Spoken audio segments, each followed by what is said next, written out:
ನಮಸ್ಕಾರ ಸ್ನೇಹಿತರೆ, ಎಲ್ಲರೂ ಹೇಗಿದ್ದೀರಾ? ವಿಶ್ವದಲ್ಲಿ ಚಹಾ ಪ್ರಿಯರು ಹೆಚ್ಚಿನ ಸಂಖ್ಯೆಯಲ್ಲೇ ಇದ್ದಾರೆ. ಚಹಾ ಪ್ರಿಯರು ಯಾವಾಗಲೂ ಒಂದು ಕಪ್ ಚಹಾ ಸೇವಿಸಲು ಅವಕಾಶದ ಹುಡುಕಾಟದಲ್ಲಿರ್ತಾರೆ.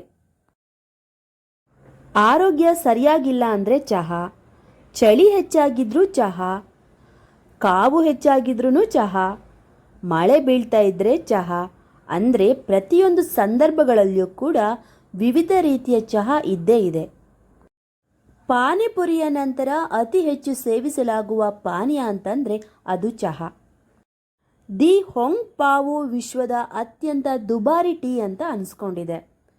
ವಿಶ್ವದಲ್ಲಿ ಮೊದಲು ಟೀ ಸೇವಿಸಲು ಪ್ರಾರಂಭಿಸಿದವರು ಅಮೆರಿಕನರು. ಪಾನಿಪುರಿ ವಿಶ್ವದಲ್ಲಿ ಅತಿ ಹೆಚ್ಚಾಗಿ ಸೇವಿಸಲ್ಪಡುವ ಪಾನೀಯ ಎಂಬುದು ಎಲ್ಲರಿಗೂ ತಿಳಿದಿರುವ ವಿಚಾರ. ಆದರೆ ಇದಾದ ಬಳಿಕ 2ನೇ ಸ್ಥಾನದಲ್ಲಿ ಚಹಾ ಇರೋದು ಬಹುತೇಕ ಜನರಿಗೆ ತಿಳಿದಿಲ್ಲ. ತನ್ನ ವಿವಿಧ ಪ್ರಕಾರದ ರುಚಿಗಳ ಕಾರಣ ಹಾಗೂ ಲಾಭಗಳ ಕಾರಣ ಇದು ವಿಶ್ವದ ಅತ್ಯಂತ ಪ್ರಚಲಿತ ಪೇಯ ಪದಾರ್ಥಗಳಲ್ಲಿ ಒಂದಾಗಿದೆ. ಅದರಲ್ಲೂ ವಿಶೇಷ ಅಂದರೆ ಇಡೀ ವಿಶ್ವದಲ್ಲಿ 20,000ಕ್ಕೂ ಹೆಚ್ಚು ಪ್ರಕಾರದ ಚಹಾ ಸಿದ್ಧಗೊಳ್ತವೆ. ಅಂದರೆ ಚಹಾ ಆಯ್ಕೆಗಳ ಒಂದು ದೊಡ್ಡ ಪಟ್ಟಿಯೇ ಇದ್ದು ಇವುಗಳಲ್ಲಿ bubble tea, chamomile tea, green tea, oolong tea, ice tea, sweet tea, herbal tea ಇತ್ಯಾದಿಗಳು ಶಾಮೀಲಾಗಿವೆ. ಹಾಗಾದರೆ ಇವತ್ತಿನ ವಿಡಿಯೋದಲ್ಲಿ ಚಹಾ ಕುರಿತಾದ ಕೆಲ ಸ್ವಾರಸ್ಯಕರ ಸಂಗತಿಗಳನ್ನು ತಿಳ್ಕೊಳ್ಳೋಣ. ವಿಶ್ವದ ಅತ್ಯಂತ ದುಬಾರಿ ಟೀ ಹೆಸರು ದಾಹೊಂಗ್ ಪಾವೋ. ಈ ಚಹಾ ಬೆಲೆ ಸುಮಾರು 8 ಕೋಟಿ ರೂಪಾಯಿ. ಇದನ್ನು ವಿಶೇಷ ರೀತಿಯಲ್ಲಿ ತಯಾರಿಸಲಾಗುತ್ತೆ. ಈ ಚಹಾ ಎಲೆಗಳನ್ನು ಚೀನಾದ ಫುಜಿಯಾನ್ ಪ್ರಾಂತ್ಯದಲ್ಲಿರುವ ಉಯಿ ಪರ್ವತಗಳಿಂದ ತರಲಾಗುತ್ತೆ. ಲಿಪ್ಟನ್ ಟೀ ವಿಶ್ವದ ಅತಿ ಹೆಚ್ಚು ಮಾರಾಟವಾಗುವ ಟೀ ಬ್ರ್ಯಾಂಡ್ ಆಗಿದೆ. ವಿಶ್ವದ 100ಕ್ಕೂ ಹೆಚ್ಚು ದೇಶಗಳಲ್ಲಿ ಈ ಬ್ರ್ಯಾಂಡನ್ನು ಮಾರಾಟ ಮಾಡಲಾಗುತ್ತೆ. ಅಮೆರಿಕನ್ನರು ವಿಶ್ವದಲ್ಲಿ ಮೊಟ್ಟ ಮೊದಲ ಬಾರಿಗೆ 1904ರಲ್ಲಿ ಚಹಾ ಸ್ವಾದವನ್ನು ಸವಿದಿದ್ದಾರೆ.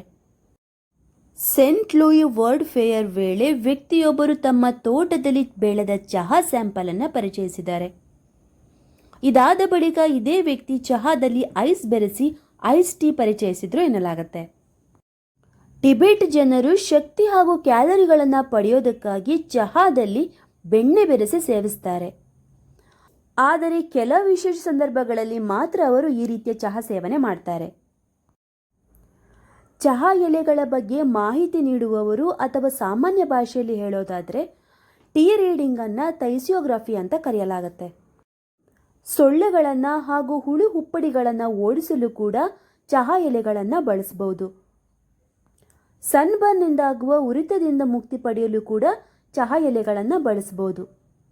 ಈ ಎಲೆಗಳಲ್ಲಿ ಕಂಡುಬರುವ ಟ್ಯಾನಿನ್ ಉರಿತ ಕಡಿಮೆ ಮಾಡಲು ಸಹಾಯಕ ಆಗಿದೆ. ಮತ್ತೆ ಮುಂದಿನ ವಿಡಿಯೋದೊಂದಿಗೆ ಭೇಟಿಯಾಗೋಣ ಸ್ನೇಹಿತರೆ. ಧನ್ಯವಾದಗಳು.